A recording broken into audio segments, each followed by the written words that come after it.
क्या अन्य घरों के अंदर गोचरी नहीं मिलती है? क्या कृष्ण वासुदेव के द्वारिका नगरी के अंदर दान देने वालों की भावना कम हो गई है? ऐसा विचार देवकी महारानी के मन में आ जाता है। दूसरे संगाड़े को भी विसर्जित किया, वापिस सिंहासन पर जाकर के बैठ जाती है। दूसरा संगाड़ा वहां से चला जाता है। संयोग की बात देखिए, तीसरा संगाड़ा भी गोचरी के लिए घूमता घूमता कहां आ जाता है? देवकी महारानी के भवन में आ जाता है और उन महलों में प्रवेश करके देवकी महारानी जिधर बैठी हुई है उधर ही वो मुनिराज जाते हैं। उन मुनिराजों को देखकर देवकी महारानी अपने सिंहासन से उतरती है। पूर्ववत जैसे दो संगाड़ों का सम्मान किया था, इसी तरह से उस संगाड़े का भी उन्होंने सम्मान किया। यद्यपि वो अपने मन में समझ रही है कि वही मुनिराज वापिस आए हैं, परंतु अपने भावों में किसी तरह की कमी नहीं आने दी। सामने जाती है, भावपूर्वक मध्य मुंडानी कहती है, भाव घर में लाती है और उनको बड़ी भावना से आहार बढ़ाती है। आहार बहराने के बाद, और आहार भी कौन सा? श्री कृष्ण वासुदेव के लिए नाश्ते के लिए बनाया हुआ सिंह केसरी मोदक, जिसके अंदर विशिष्ट पदार्थ 84 पदार्थ उस मोदक के अंदर डाले हुए हैं। ऐसे मोदक उन्होंने मुनियों के पात्र में बढ़ाए और जब मुनियों ने पात्र में लड्डू रख करके अपनी झोली उठाकर रवाना होने लगे, तब देवकी महारानी ने उन मुनिराज को पूछा, मुनिवर, क्या द्वारिका नगरी के अंदर अन्य घरों के अंदर आहार पानी नहीं मिलता है, जिससे एक ही घर में बार बार मुनिराजों को गोचरी के लिए आना पड़ता है? देवकी महारानी को तो यही पता है कि ये वही संत वापिस बार बार मेरे यहाँ पर गोचरी के लिए आए हैं। तीसरा संगाड़े को समझते देर नहीं लगती, इशारे में समझ जाते थे कि हर बार, तो उन्होंने समझ लिया हमारे दो संगाड़े पहले देवकी के यहाँ आ चुके हैं। तब उन मुनिराजों ने कहा कि हे देवकी, ऐसी कोई बात नहीं है, द्वारिका नगरी के अंदर आहार पानी देने वाले दाताओं की कोई कमी नहीं है। यहाँ पर एक से एक ऐसे दातार बैठे हैं जिसकी हम शब्दों में कथन नहीं कर सकते। ऐसे दानी लोग द्वारिका नगरी के अंदर निवास करते हैं। परंतु देवकी, जिन मुनिराजों को आप अपने यहाँ पर देख रही हो, हम आपको यहाँ पहली बार ही आए हैं। दूसरी बार और तीसरी बार आने की जो तुम कल्पना कर रही हो वो हम नहीं है। हम आपके यहाँ पहली बार आए हैं। दोबारा जो आए थे वो संगाड़ा अलग था, पहली बार आया था वो संगाड़ा अलग था। हम 6 एक शरीर के भाई हैं, एक ही शरीर के रूप और लावण्य वाले, एक ही जैसी अनानी सारणी ऊंचाई, और हम नाग मातापति और सुनसान माता के अंगजात हैं। लेकिन अरिष्टनेमी भगवान की वाणी सुनकर के हमें संसार से वैराग्य हो गया। हम 6 भाई अरिष्टनेमी के चरणों में दीक्षित होकर के बेले बेले की तपश्चर्या करते हैं और आज बेले के पारने के लिए तुम्हारे यहाँ पर आए हैं। पहले आए थे वो मुनिराज दूसरे थे, दूसरी बार आए वो मुनिराज दूसरे थे, और हम तीसरी बार जो आए हैं वो भी हम दूसरे हैं। हम बार बार तुम्हारे यहाँ पर नहीं आए हैं। हम 6 एक ही माता के उदर से जन्मे हुए हैं। ये बात सुनकर के देवकी महारानी के मन में कुछ और ही विचार आते हैं और सोचने लगती है वो देवकी, मुझे रेवंता मुनि ने बचपन के अंदर ये कहा था कि हे देवकी, तू 8 पुत्रों को जन्म देने वाली बनेगी और ऐसे 8 पुत्रों को जन्म देगी जो इस धरती के पर्दे पर अन्य कोई ऐसे माता नहीं होगी जो इस प्रकार के एक समान पुत्रों को जन्म देने वाली हो। देवकी महारानी के मन में संकल्प विकल्प हो जाता है, क्या देवता मुनि की बात झूठ हो गई? मैं देख रही हूँ साक्षात सुनसा माता के ये अनुजात है और नाग मातापति के पुत्र हैं, ऐसा इन्होंने अपना परिचय दिया है। मैं इस विषय में अरिष्टनेमी भगवान से जाकर के परीक्षा करूंगी। और कहते हैं मुनिराज तो आग पानी लेकर के चले गए। अरिष्टनेमी भगवान के चरणों में पहुंचकर वो अपना आहार बताया और बेटे का पालना करने के लिए एक साइड में घूमने चले जाते हैं। और उधर देवकी महारानी अपना धार्मिक रथ तैयार करके और वहां से अरिष्टनेमी के दर्शन करने के लिए जाती है। और जब रथ से उतर करके भगवान अरिष्टनेमी के चरणों में पहुंचती है, उनको भावपूर्वक वंदना करती है और उससे पहले उन 6 मुनिराजों को भी उसने वंदना की।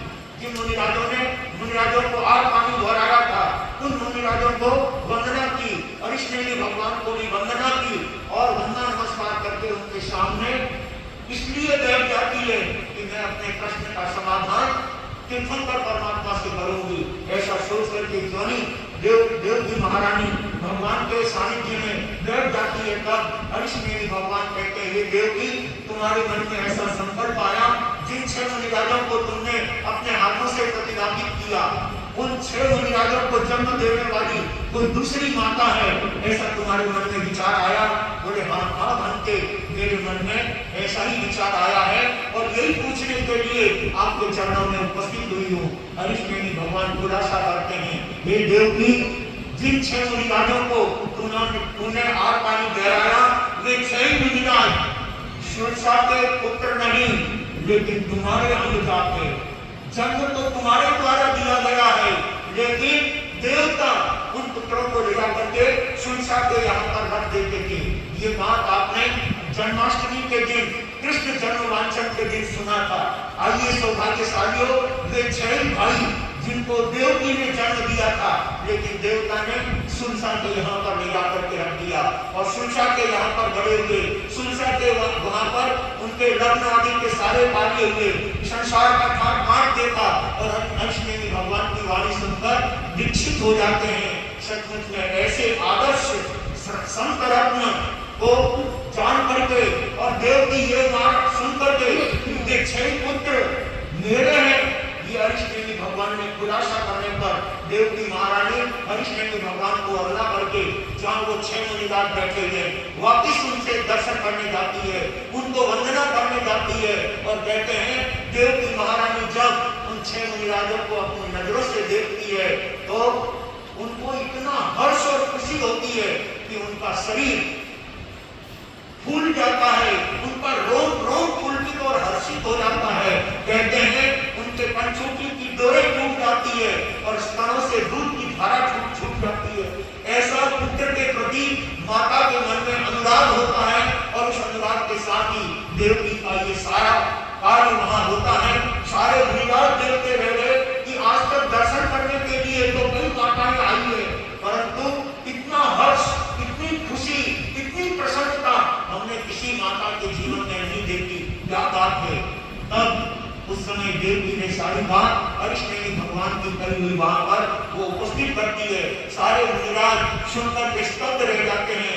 ये 6 मुनि भी ये जान करके कि हम देवकी के पुत्र हैं और वसुदेव जी के पुत्र हैं, सचमुच में ये सारी बातें जानने के बाद मुनिराजों को भी बड़ी प्रसन्नता होती है और देव की महारानी उन 6 मुनिराजों को बहुत देर तक एक टक से देखती रही और फिर सोचती है, मुनियों के स्थान पर बहनें ज्यादा देर तक खड़ी नहीं रह सकती। ऐसा सोचकर उन्होंने तत्काल वंदना नमस्कार करके वापस पीछे की तरफ कदम धरे, रथ में बैठ करके अपने महलों में आती है और महलों में आकर के वहां पर आरत ध्यान करने लगती है, वहां पर चिंता करने लगती है। मैंने 6 पुत्रों को, ऐसे पुत्रों को जन्म दिया और साक्षात कृष्ण उनको भी जन्म दिया, वो भी गोकुल के अंदर बड़ा हुआ। 7 बच्चों को जन्म देने के बावजूद मैंने एक का भी बचपन नहीं देखा, एक का भी मैंने छोटा जीवन नहीं देखा। मैंने बच्चों को हिलाया नहीं, रमाया नहीं। अनेक विचार आते और उस चिंता के सागर में डूबी हुई है और उस समय श्री कृष्ण माता को पद वंदन करने आते हैं, लेकिन उदासीन माता कृष्ण को आने का सोच ही नहीं पाई और श्री कृष्ण मां के नजदीक पहुंच गए।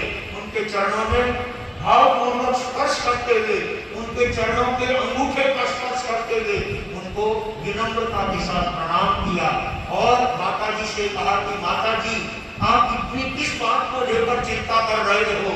आपके कृष्ण जैसा पुत्र है, फिर आपको किस बात की चिंता है, किस बात की दुख है?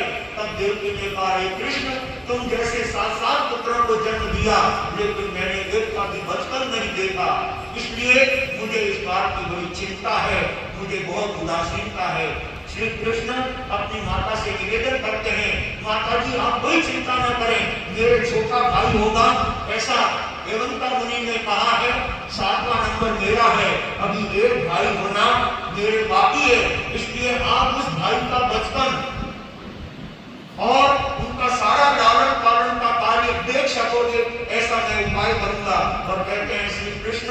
मकसदशाला में जाकर के केले की तपस्या करते हैं, हरिने गणेशी देव को याद करते हैं, और हरिने गणेशी देव श्री कृष्ण के केले से प्रभावित होकर देवलोक से उनकी सेवा में हाजिर होता है और निवेदन करता है, बनते आपने मुझे किस लिए याद किया, फरमाइए क्या आदेश है मेरे लिए।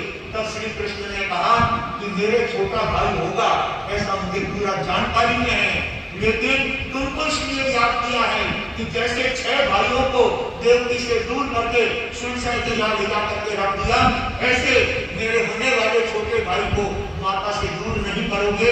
ये बात कहने के लिए मैंने तुमको बुलाया है। हरिणी गणेशी देव ने कहा तथास्तु वासुदेव, जैसा आप कहते हैं वैसा ही होगा, आपके छोटा भाई होगा और माता देवकी उनका बचपन आनंद से देख सकेगी।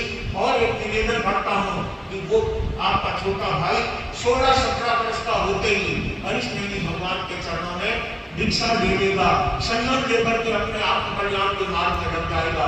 ऐसे देव ने ये 2 बातें कही। श्री कृष्ण देव से वो बातें सुनकर के देव की माता के पास आते हैं और देव की माता से कहते हैं, माता जी मेरे छोटे भाई होगा जिसका आप अच्छे से बचपन देख सकोगे, आपको कोई इस तरह से चिंतित होने की आवश्यकता नहीं है। धन्य होते हैं वो पुत्र जो अपने माता पिता की हर बात का ख्याल रखते हैं। डॉक्टर हितेश जी